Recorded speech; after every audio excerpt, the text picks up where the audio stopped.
Alright guys, I can't believe I'm saying this, but today we're going to talk about how I kind of blew up using Scovillain, so here we go, buckle in. This video is going to be just like a little bit off script. I have key points I want to hit, but this is a little bit of a different format from my usual video essays and I wanted to try it out, so here we are. So, there I was. I really wanted to build a team using King Gambit, specifically a variant with Supreme Overlord. I think it's a really unique ability. And with Intimidate kind of being on the decline right now, I really thought that I could make it work somehow. Also because I lost to it like 3 games in a row on the ladder, and I really like King Gambit.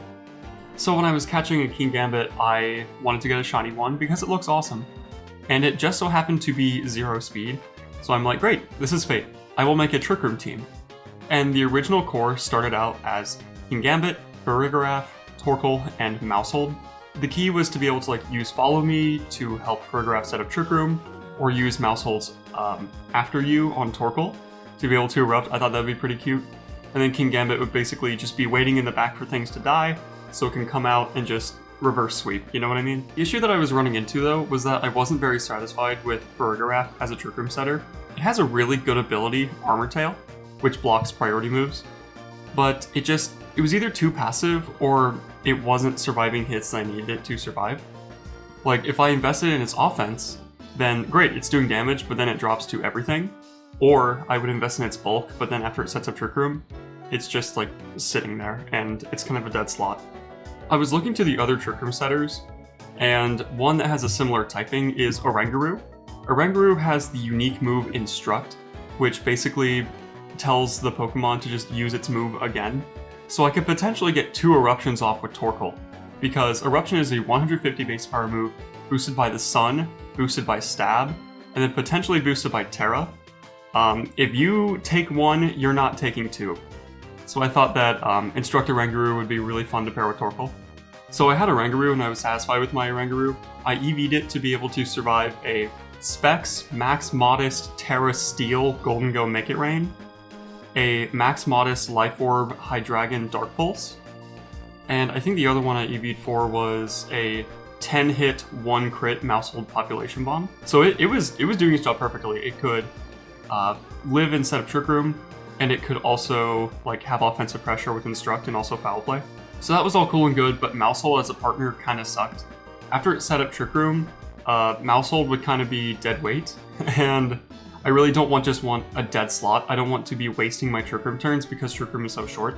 So I decided to look for other partners that could like help set up Trick Room, and one that I don't think a lot of people considered until recently was Hariyama. Hariyama gets access to Fake Out as well as Wide Guard, so you have 2 different ways of preventing your Oranguru from going down.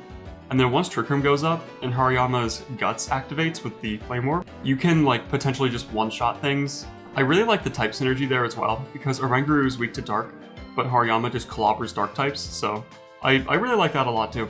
Hariyama also made good like fodder, because Close Combat lowers your defenses, and if you Instruct, you lower your defenses twice. And then people will knock it out, and I can switch into my Torkoal or my King Gambit, so it was really like a perfect sequence. So with like the main Trick Room core decided, I thought that maybe I should have something faster like a Chlorophyll user. I know a lot of people like to look towards, Lilligant, because it has Chlorophyll as well as After You, so it can actually make Torkoal move first, which is pretty funny. But I wanted something like a little bit sillier, and also something that could actually help Trick Room go up. The only Chlorophyll user that has access to Rage Powder is our friend Scovillain.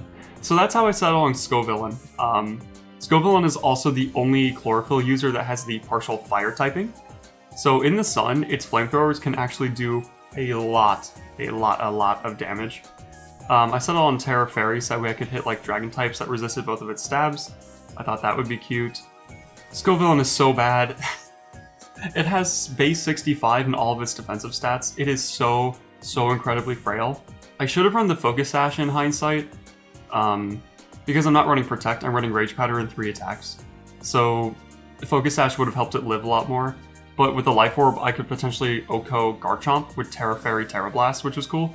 But just because it would die in 1 hit, I didn't want to commit the Terra, or even bring Scovillain sometimes, so Sash would have ended up, I think, being a lot better. But yeah, that's where the Scovillain came from. during this tournament run, I didn't bring it to a single game. Some people were like, whoa, Scovillain, that's so cool, how did you use it? There's the secret. I did not use Scovillain. But on the ladder, I've used it quite a bit because it can be really good in closed team sheet because your opponent might not know what it's going to do. And Rage Powder does make it like a genuinely good lead with Oranguru because then you can redirect attacks instead of a guaranteed Trick Room when Hariyama doesn't really work out. Lastly, we have Annihilape. Annihilape with Final Gambit was really good to be able to just KO something to help get Trick Room up, and then that also powers up King Gambit and gives me a free switch into Torkoal.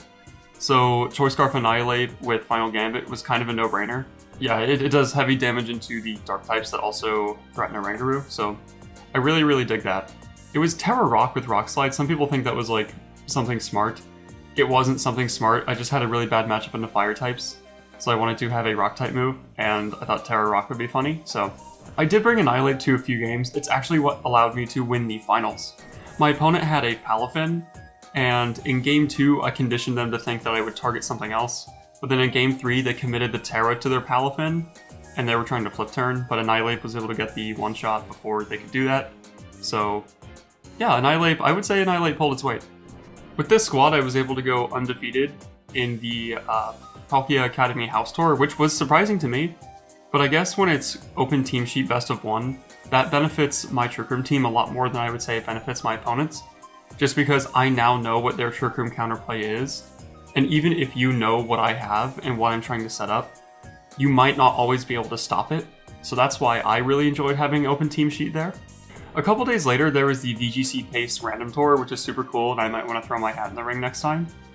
But Wolfie Glick, 2016 World Champion and a real YouTubist, ended up using my team round 1, and he absolutely loved the nicknames, so that was definitely another highlight of using this team. So yeah, there you have it. I thought it'd be cool to give a little breakdown about the decisions that went to building this team, and as well as just answering some questions that some people were asking me on Twitter. That is all I've got for you. If it is day for you, have a good rest of your day. If it's night, good night, sweet dreams. Remember to stay hydrated, and I will see you guys next time. Goodbye.